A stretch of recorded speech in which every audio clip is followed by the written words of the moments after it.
I learned to shoot at 12 because Daddy had no sons. Annie, he said, setting the rifle in my hands. This land needs protecting whether I'm here or not. The gun felt heavy then, all wood and metal and responsibility. Now it felt like breathing. By 15, I could outshoot grown men at the county fair. By 20, I'd watched 5 of them walk away because of it. Thomas Sullivan stopped calling after I won the contest he'd trained 6 months for. James McCreary proposed one week, withdrew the offer the next when his friends mocked him. Can't control your own woman, they'd said. He chose their approval over me. I pretended not to care. David was the last one, the worst one. He tried to forbid me from shooting altogether.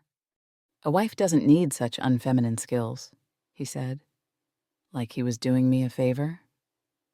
Like capability was something shameful I needed to outgrow. Then you don't need this, wife, I replied. I was 22 now, standing at the fence line where Daddy used to set up the cans. 6 targets. 7 seconds. Every shot perfect, every shot alone.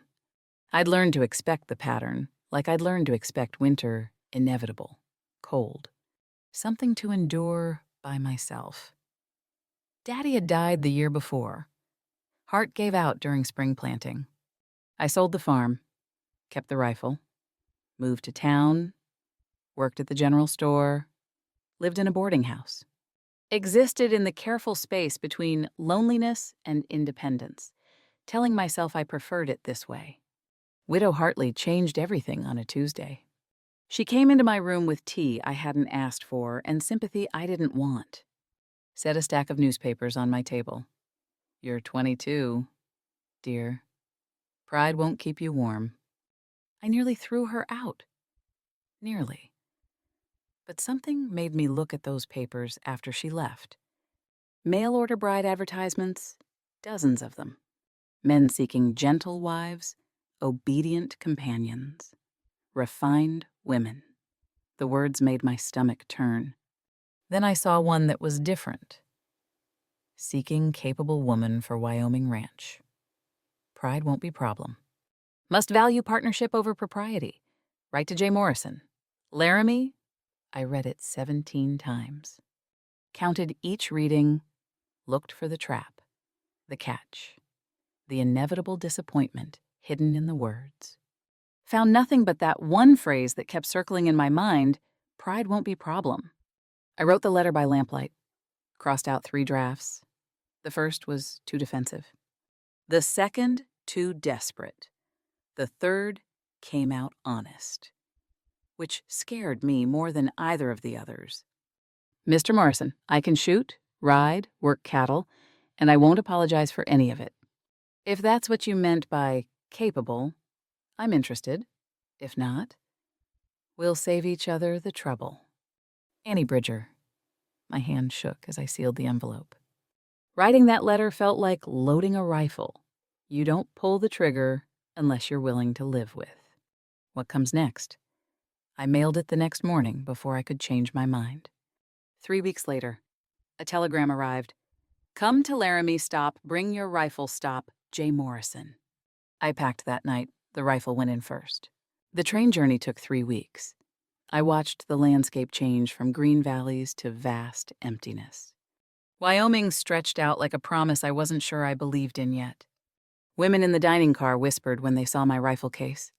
I'd stopped caring what women whispered years ago. It was the men's silences that had taught me caution. Laramie Station smelled like coal smoke and new lumber. I spotted him before he spotted me, tall, weathered. Scanning the crowd with eyes that tracked everything.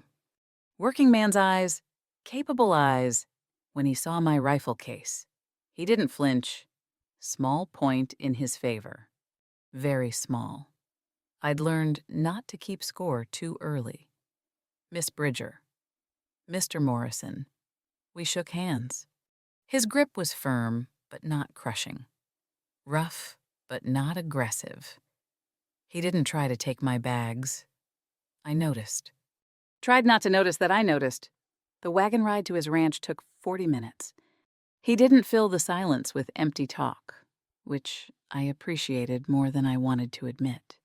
I studied him sideways, calloused hands gentle with the horses, posture easy in the saddle, eyes that noticed everything without staring, the kind of silence Daddy had. Comfortable in his own skin, rare in men. "Ranch is about 5 miles out," he said finally. 40 acres, cattle, chickens, some horses. Been running it alone since my brother moved to California 2 years back. Must be hard work for one person. It is. That's why I wrote the advertisement. The honesty surprised me. Most men would have pretended they didn't need help, would have framed it as charity toward me rather than practical need. I filed that detail away, still waiting for the catch. The ranch appeared over a rise-sturdy house, well-maintained barn, fences that looked recently mended. Working property. Not show property. I could tell the difference. Daddy had taught me that too. John unhitched the horses while I stood awkwardly with my trunk. Then he walked to the porch, retrieved a rifle, and handed it to me. "Your letter said you could shoot. I can... Show me." My stomach dropped. Here it was. The moment I'd been through 5 times before. The moment where admiration would curdle into competition, where my capability would become a threat instead of an asset. I'd watched this pattern so many times, I could predict every beat. Part of me wanted to miss on purpose. Start this marriage on easier ground. But Daddy's voice echoed in my head, "Don't ever make yourself less, Annie girl." He set up 6 cans on the fence rail. I loaded the rifle, feeling the familiar weight settle into my hands. Breathed, fired, 6 cans down in 7 seconds. Silence. I braced myself for what always came next. The forced smile. The subtle shift in posture. The beginning of resentment that would poison everything eventually. I'd become an expert in reading men's faces.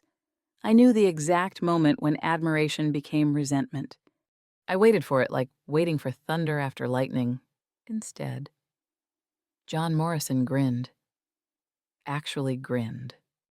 "You'll handle the coyotes then," he said. "They've been getting the chickens. Been hoping for someone who could manage while I'm in the far pastures."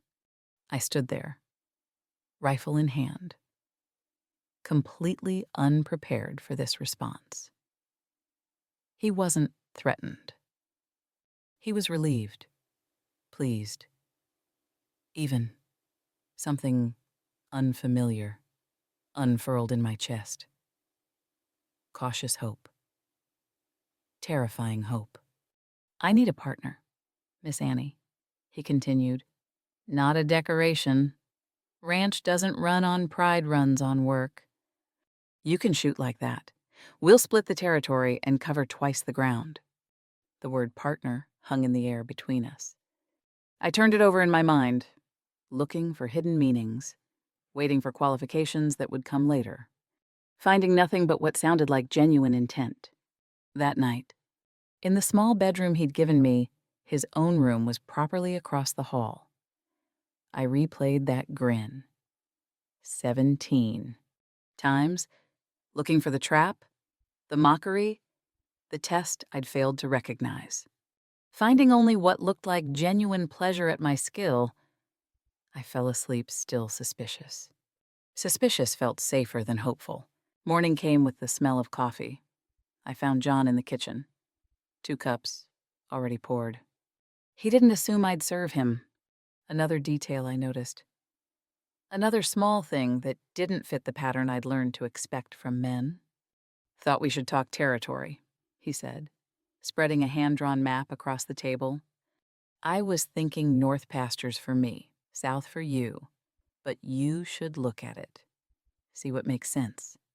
Not telling, asking, the difference mattered.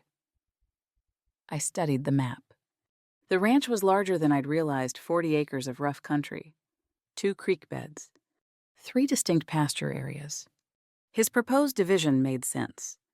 But I saw places where the boundaries could be adjusted for better coverage.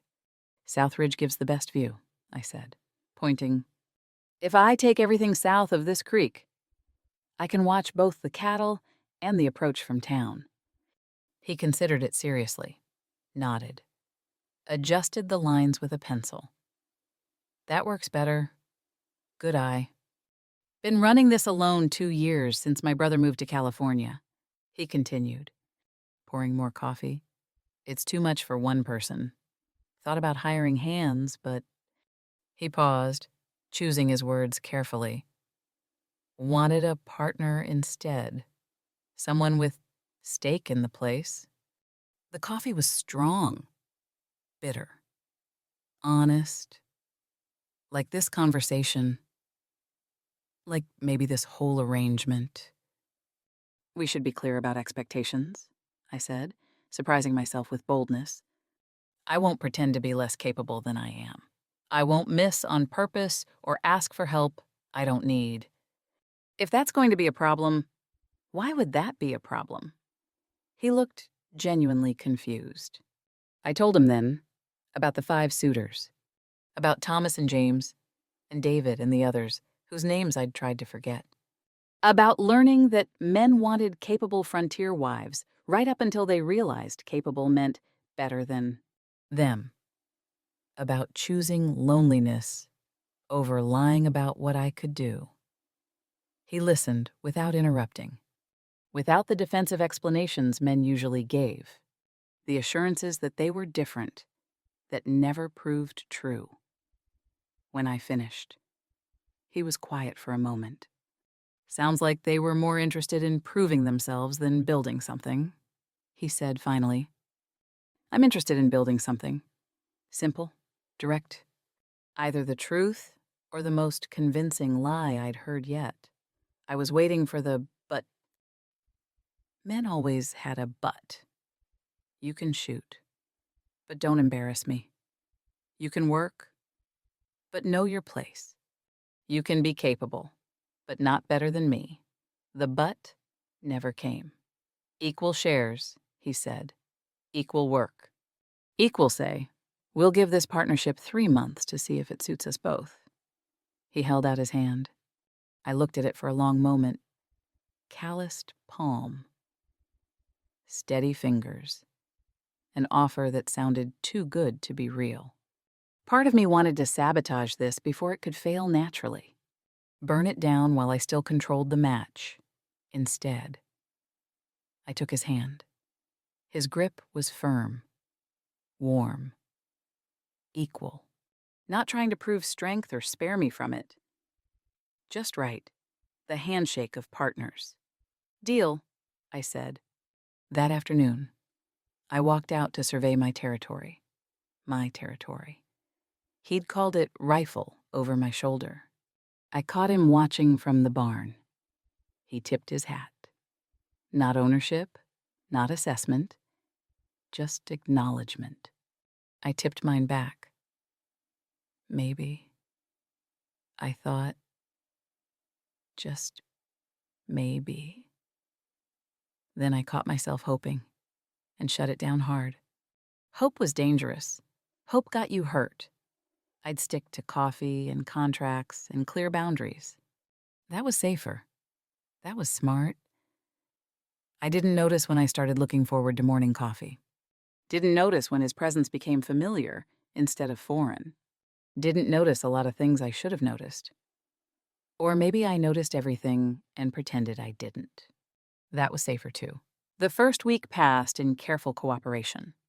We worked our separate territories, met for meals, reported findings like business partners. Coyote tracks near the South Creek. Weak fence post in the north pasture. Cattle, looking healthy. It was professional, practical, safe. I told myself that was all it was. Mostly believed it. But I noticed things couldn't help noticing. He fixed the fence I'd mentioned without being asked. I patched the barn door that had been sticking. We orbited each other's work like planets separate but gravitationally aware. The coffee ritual became my favorite part of the day. I noticed that too. Tried not to. South pasture's good, I'd report over morning coffee. North fence needs attention. He'd reply, I'll handle it after I check the horses. Our language was logistics, but underneath ran something warmer, something I didn't have words for yet. I watched him work when I thought he wasn't looking. Watched how he handled the horses gentle, patient, respecting their nature rather than breaking it. How he maintained his tools, careful, thorough. Nothing done halfway. How he talked to the dog, affectionate but not mawkish.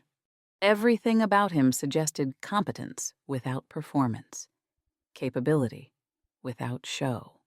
It reminded me of Daddy. That steady reliability, that quiet strength that didn't need proving. The second week, something shifted. We were finishing dinner when he said, "Could you teach me that quick draw technique?" My aim's fine. But you're faster. I froze, fork halfway to my mouth, waited for the trap. The mockery. The test of my willingness to help him surpass me. This was how it started with the other's small requests that became demands. Teaching that became competitions I was expected to lose. You want me to teach you, I said carefully. If you're willing, no pressure if you'd rather not. I studied his face for signs of the familiar pattern. Found only genuine curiosity. The kind of look Daddy used to get when he was trying to learn something new. All right, I said, tomorrow after chores. The next afternoon, I demonstrated the technique on the South Ridge. He watched carefully, asked good questions, practiced seriously. His form improved marginally. He thanked me genuinely, never once acted diminished by learning from a woman. Never once suggested it threatened him. Your father did right by you, he said as we walked back. Teaching you that, something cracked in my chest. Small crack. Painful. Good. Painful. Maybe no one had ever validated Daddy's choice before.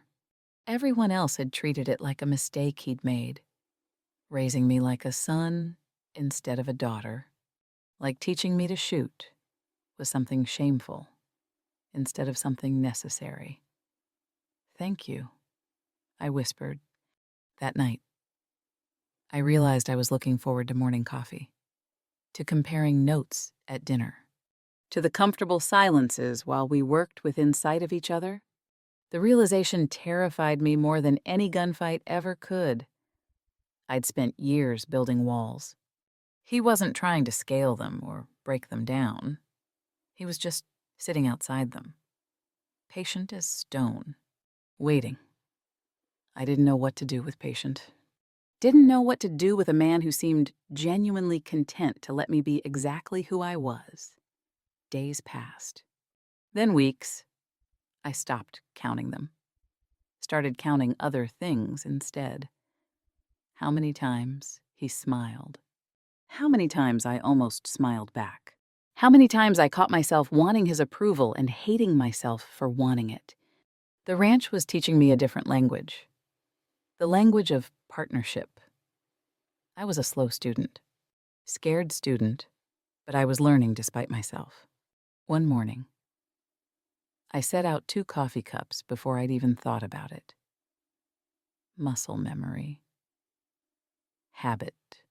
I stared at them, one mine, one his, and felt something shift in my chest. Not breaking, opening. I left the second cup on the counter. Tomorrow I'd use it again. I was starting to trust tomorrows. That was new. That was dangerous. That was maybe worth the risk. The storm came during the 3rd week. I'd seen it building all morning, dark clouds gathering over the mountains, wind picking up. That particular smell in the air that meant serious rain. I should have headed back. Should have trusted my instincts. But pride kept me checking the South cattle anyway. Pride and stubbornness. Same thing. Different name. Lightning cracked across the sky just as I reached the far pasture. My mare spooked hard, reared, threw me clean off. I landed in mud, unhurt, but winded. The horse bolted. 3 miles from the house, rain coming down in sheets now, cold and relentless. I could walk back, had done it before in worse conditions. Arrive soaked and exhausted, but independent. Self-sufficient, alone. Or I could fire the signal shot we'd agreed upon for emergencies. I stood there in the rain, literally shaking. Not from cold, from the terror of needing someone. Every man I'd ever needed had eventually needed me smaller. What if asking for help started that pattern with John? What if this was the beginning of the end? I'd been, "Waiting for partnership means asking for help when you need it," he'd said. Pride that prevents asking isn't strength, it's foolishness. Standing in that rain, finger on the trigger, I understood what courage actually meant. Not facing down danger, facing down pride. Admitting you couldn't do everything alone. This was harder than any shot I'd ever taken. I fired the signal. The next 20 minutes were the longest of my life. Standing in rain. Wondering if I'd made a mistake. If this would be the moment everything changed. If he'd arrived triumphant. Finally getting to play hero. Finally getting to feel superior. Then I heard hoofbeats. He came over the rise, leading my mare. He'd found her first. Calmed her. No triumph in his expression. No, "I told you so," waiting behind his eyes. Just concern. "You hurt?" "No." Embarrassed? "Why horse spooked? Happens to everyone." "You did right." Signaling? He said it like it was simple. Like asking for help wasn't surrender. Like needing someone didn't make you weak. We rode back side by side through lessening rain. Halfway home, he spoke quietly. "I got thrown last month. Didn't signal. Spent 4 hours walking back cursing my own stubbornness. Don't be like me." It was a confession. He wasn't immune to pride either. We were equally fallible, equally human. The thought settled something in my chest I hadn't known needed settling. At the house. He built up the fire while I changed into dry clothes. When I emerged, there was hot coffee waiting and stew heating on the stove. He'd changed too. Was acting like this was normal, natural, what partners did. "Thank you for coming," I said. "Thank you for signaling." He paused, studying my face. "I know it wasn't easy. You've been fighting to prove yourself for years. But Annie, you don't have to prove anything to me. I already know what you can do." Something broke loose in my chest. Not wall-crumbling wall opening. A door I'd kept locked, starting to swing on hinges I'd thought were rusted shut. I'm not used to. I didn't know how to finish. "Being allowed to be human?" he suggested gently. Me neither. Been alone too long.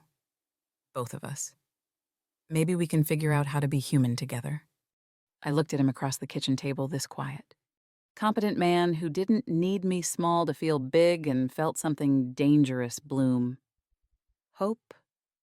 Real hope. The kind that could break you if you let it. That night I lay awake, realizing I wasn't evaluating a business partner anymore. I was falling for him. This wasn't the plan. Partnership was safe defined, boundaried, contractual.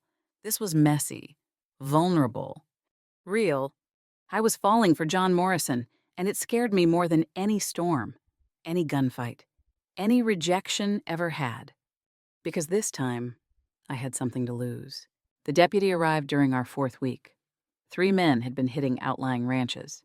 He said, "Taking livestock, supplies? Stay alert. Fire a signal if you see anything suspicious." John and I exchanged glances across the porch. We knew how to defend what was ours.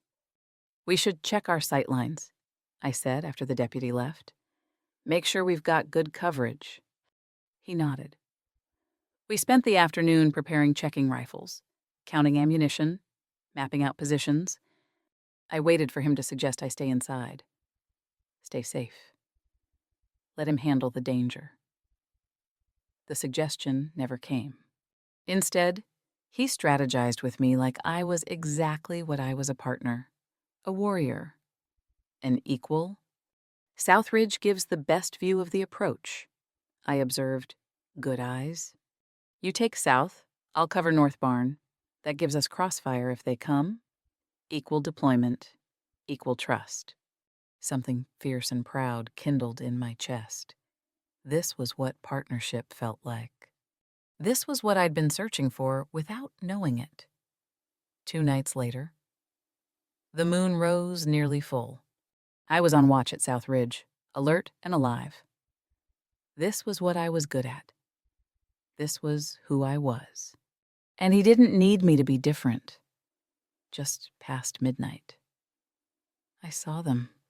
3 riders approaching the cattle pen, moving careful and quiet.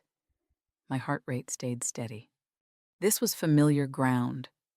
I fired a warning shot high. The universal language of the frontier. I see you. The riders wheeled around, searching for the source.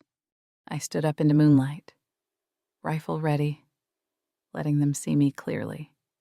That's not your property, I called out. My voice carried strong and clear across the night air. John appeared from the north barn, and suddenly we had them in crossfire. Not that they knew I was equally dangerous. Their mistake. The leader spoke up. Just need a few head of cattle. Ma'am, don't need trouble. Then ride on, John said calmly. This ranch is defended. One of them started to argue. I chambered another round. The sound cut through the night like a promise. She won't actually, the man began. I absolutely will, I said clearly. First shot was warning. Second won't be. She's a better shot than me, John added, voice carrying. Fair odds say she won't miss. He said it out loud, in front of other men. Claimed my superiority as simple fact. Without shame, without qualification, my heart stuttered in my chest. The bandits calculated their odds, decided against them, rode off into the darkness. John and I stood watching them disappear, rifles still ready, until we were certain they were gone. Then he turned to me in the moonlight. Good shooting, he said. Warning shot was smart, gave them a choice. Good positioning, I replied. We had them pinned. We did. He smiled. We make a good team. Walking back to the house, rifles over our shoulders, I realized we'd just defended our home. When had I started thinking our? When had this ranch become mine too? Not just in contract, but in heart, standing there with my rifle, John beside me with his.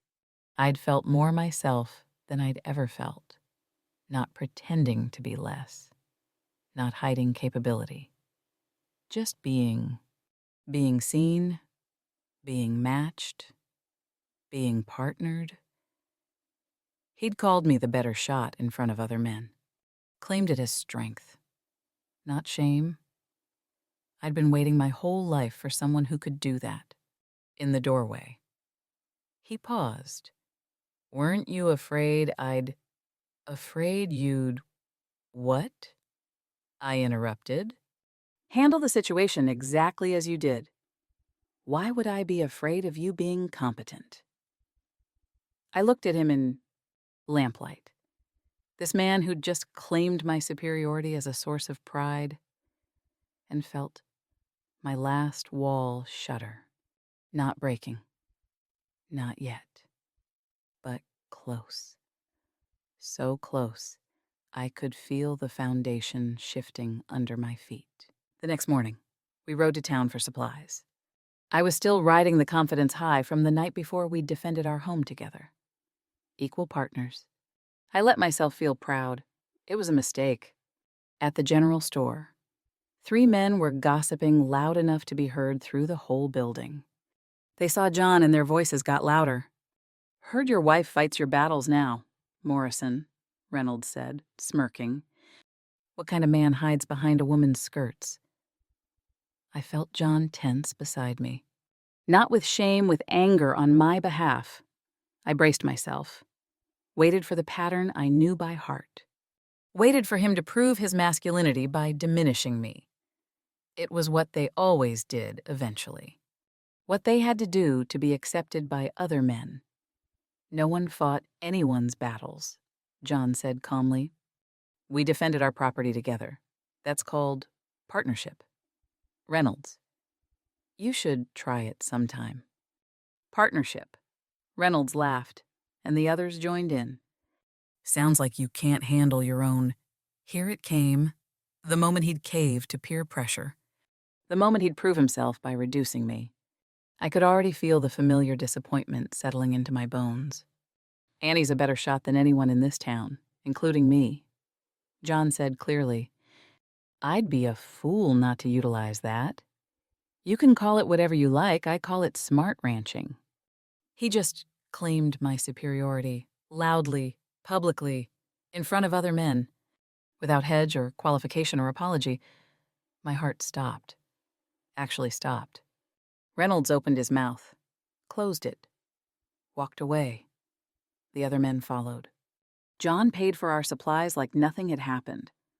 Like he hadn't just done the impossible. The ride home was silent. I was churning inside, confused and terrified and something else I couldn't name. You're quiet, he observed. You told them, I'm better than you. You are. Most men wouldn't admit that. Most men are insecure. He glanced at me. Annie, you being better at shooting doesn't make me less of a man. It makes us a stronger unit. Why is that hard to believe? Because everyone else taught me it was impossible. I thought, but didn't say. That evening, I started packing my trunk. Not because he'd done anything wrong, because this was too good, too perfect. It couldn't last. They all resented me eventually. He would too. Better to leave while I still controlled the timing. Better to leave before I needed him so much that leaving would destroy me. He found me with the trunk half packed. You're leaving. I'm considering it. Did I do something wrong? No. My voice broke. That's the problem. I was crying now, furious at myself for showing weakness, for showing need. You're too good. Too perfect. It can't last. They always resent me eventually. You will too. Annie. He stepped closer but didn't touch me, giving me space, even now. I sought you out specifically because I wanted a capable partner. I didn't advertise for a decorative wife, I advertised for you. The men who couldn't handle you weren't weak because you were strong. They were weak because they needed you weak to feel strong. That's not strength, that's fragility. How do I know you won't change? You don't. His voice was gentle, but honest. I don't know you won't either. That's what makes it brave, choosing to trust anyway. Why me? I whispered. Why did you want this? He was quiet for a moment. Then, because I was tired of pretending competence means dominance. I wanted an equal. Someone who'd make me better, not just make me feel better. I saw your letter, how you wrote about refusing to miss on purpose, and I thought, there's someone who won't settle. Neither will I. I looked at the trunk, looked at him, looked at the woman I'd been so afraid of being hurt, she'd rather be alone. Looked at the woman I could be brave enough to choose partnership. Stay, he said quietly.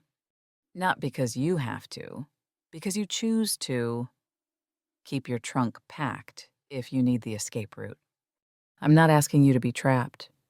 I'm asking you to partner with me in building something better than either of us could build alone. Love was supposed to make you feel safe. Instead, I felt exposed, vulnerable, breakable. All the things I'd spent years becoming too strong to be. I'll stay, I whispered. But I'm scared. Good terrified or bad terrified. Good. The kind that means it matters. He smiled. That's the best kind.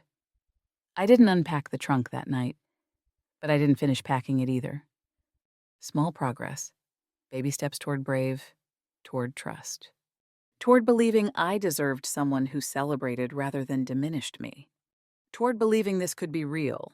The next morning, I unpacked the trunk. Deliberately, item by item. Not because he'd convinced me. Because I'd convinced myself, active choice, my agency. My decision to risk everything on the possibility that this time, this man, this partnership might actually be different. The week passed in deeper rhythm. I let myself feel it now. The morning coffee tasted sweeter. The evening silences felt companionable rather than careful. I was softening. Let myself soften. It terrified me. I did it anyway. Then came the town meeting. Sheriff called it to organize patrols against the bandits. John and I rode in together, and I knew this could be another test. Another moment of public claiming or public diminishment. I braced myself for it anyway. The meeting room was full 20 men, maybe 3 other women. Reynolds was there, watching us with that smirk I wanted to shoot off his face. The sheriff outlined the problem, asked for volunteers to patrol outlying properties. The men should handle this, Reynolds said. Emphasis on men. He looked pointedly past me. Old patterns, old assumptions, old prejudices dying hard. My pulse quickened. This was the moment I could stay silent. Stay safe. Stay in the box society had built for women. Or I could claim my right to be exactly who I was. I'll ride patrol, I said clearly. Every eye in the room turned to me. Awkward silence. Men shifting in their seats. Wives looking at their husbands. I felt John beside me, solid and still. Waited to see if he'd support me publicly or ask me to make this easier for him. Annie rides better than half the men here and shoots better than all of them, John said calmly. If she's willing, we'd be foolish to refuse. It's not proper, Reynolds started. Here's where I could let John fight this battle for me. Traditional, expected, easier. But I'd spent my whole life letting men define what I could or couldn't do. I was done with that. Proper doesn't stop bandits, I said. Capability does. I'm capable. Use me or don't. But don't pretend propriety matters more than safety. The sheriff cleared his throat. Miss Morrison makes sense.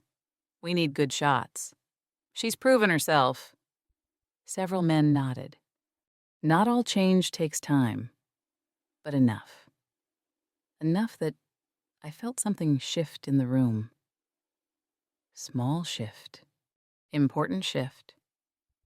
Walking out, John murmured, You didn't need me to speak up. No. I agreed, but it helped that you did. That's partnership. Sometimes I'll need you to speak up for me too. 3 nights later, we rode patrol together, me, John, the sheriff, 2 other men, professional, competent. I proved myself through action, the way I'd always done. But this time it felt different. Not desperate, not defensive, just right. Riding home after a successful patrol, stars overhead, our horses side by side, John spoke quietly. I love you, Annie. Not despite your strength because of it. You make me want to be better. My hands tightened on the reins. This was it. The cliff edge. The free fall into trust. Into vulnerability. Into believing I deserved this. I love you too, I whispered, and I'm terrified. Good terrified or bad terrified? Good. The kind that means it matters. He smiled that genuine smile I'd learned to recognize. We got married for partnership. I'd like to renew those vows for love. What do you say, I could have said yes immediately, could have taken the easy path. Instead, I said what I needed to say. I say yes, but I have conditions. He actually grinned. Name them. Equal say in all decisions. I never pretend to be less. You never expect me to. We fight together, build together, fail together, succeed together. Partners in everything.